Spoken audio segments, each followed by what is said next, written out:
Cindy. Yes. Hujambo dada? Sijambo. Wewe naona umeniita teketeke mbio, shida ni nini?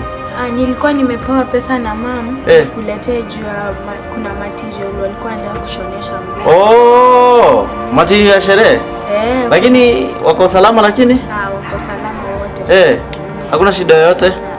So kwa hivyo mnataka utengenezewe nguo mzuri? Nguo mzuri. Kitu safi. Kitu safi. Sasa upande wa material, mimi lazima nitakusort venye unataka. Sawa sawa. Kwa hivyo kuna kitu ama deposit kitu kama hiyo? Nilikuwa nishapewa pesa tayari. Sawa, wewe utanikabidhi tu hizo pesa. Alafu tujaribu kuangalia venye nitakuletea materials zenye zinakufaa.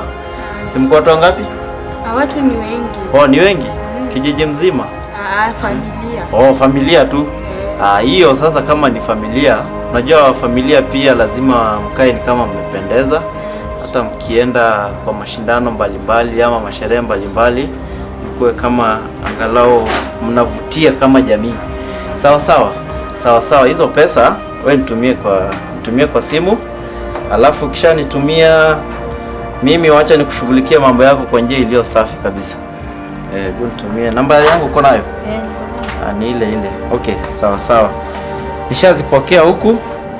Wacha nitengeneze mambo yako. Nitakupigia simu material ikishakuwa tayari. Sawa.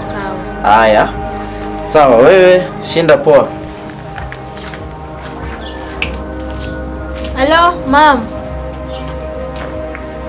Nishampea hizo 30,000 amesema atafanya kweli. Sawa, acha nirudi home. Sawa. Hey.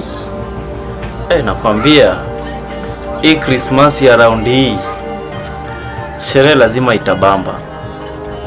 Hizo 30,000 zenye amenitumia. Material mimi sioni mapitio na wapea. Hiyo itabidi wamejipanga. Mimi hakuna material na wapea, so wacha wao wakashughulike na huko.